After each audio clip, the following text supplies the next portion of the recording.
পাকিস্তানের মাটিতে ২ টেস্টে কঠিন চ্যালেঞ্জ নিতে হবে বাংলাদেশকে, তাই অভিজ্ঞদের বাড়তি দায়িত্ব নেওয়ার পরামর্শ সাবেক অধিনায়ক মিনহাজুল আবেদীন নান্নুর। সেই সাথে ৩ বিভাগে নিজেদের সেরা পারফরমেন্স দিতে পারলে প্রথমবার পাকিস্তানের বিপক্ষে টেস্ট জয়ের সুযোগ দেখছেন তিনি। মমিনুর রিপনের রিপোর্ট। ২ যুগের টেস্ট ইতিহাসে এখন পর্যন্ত ধারাবাহিক হতে পারেনি বাংলাদেশ। ২০০০ সাল থেকে এখন পর্যন্ত ১৪২ টেস্টে জয় ১৯টি, ড্র ১৮ আর পরাজয় আছে ১০৫ ম্যাচে। অস্ট্রেলিয়া, ইংল্যান্ডের মতো শক্তিশালী দলকে হারালেও পাকিস্তান, ভারত ও দক্ষিণ আফ্রিকার বিপক্ষে সাদা পোশাকে জয়টা এখন পর্যন্ত অধরায় থেকে গেছে বাংলাদেশের। আইসিসি টেস্ট চ্যাম্পিয়নশিপের ২ ম্যাচ খেলতে বর্তমানে পাকিস্তানে রয়েছে নাজমুল হোসেন শান্তর দল।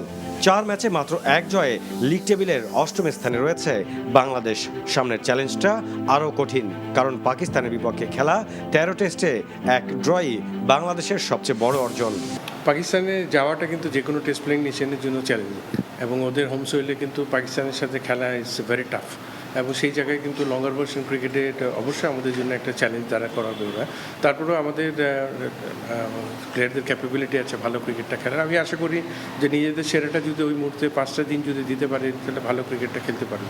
এই সফরে পাকিস্তানকে এগিয়ে রাখলেও বাংলাদেশের কাছে ভালো কিছুর প্রত্যাশাই করছেন সাবেক এই অধিনায়ক। সেজন্য অভিজ্ঞদের বাড়তি দায়িত্ব নেওয়ার পাশাপাশি তরুণদের কাছেও সেরা পারফরমেন্স চান তিনি।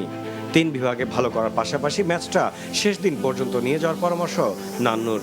সম্মিলিত সবাইকে ভালো পারফর্ম করতে হবে, কারণ এখানে পাকিস্তানের ক্রিকেটটা কিন্তু অনেক স্ট্যান্ডার্ড আমাদের চেয়ে, অনেক বেশি স্ট্যান্ডার্ড ক্রিকেট, এবং সেই হিসাবে ওদের যদি কম্পিট করতে হয় প্রত্যেকটা ডিপার্টমেন্টে আপনাকে ভালো ক্রিকেটটা খেলতে হবে। তো আমার বিশ্বাস যে প্লেয়াররা যদি নিজেদের সেরাটা দিতে পারে, কিন্তু ভালো কিছু দেখবো আশা করছি। এছাড়া টেস্টে ভালো করতে ক্রিকেটারদের ঘরোয়া প্রতিযোগিতায় মনোযোগী হওয়ার পরামর্শ দিয়েছেন সাবেক এই অধিনায়ক। Mominur Ripon, NTV news, Dhaka.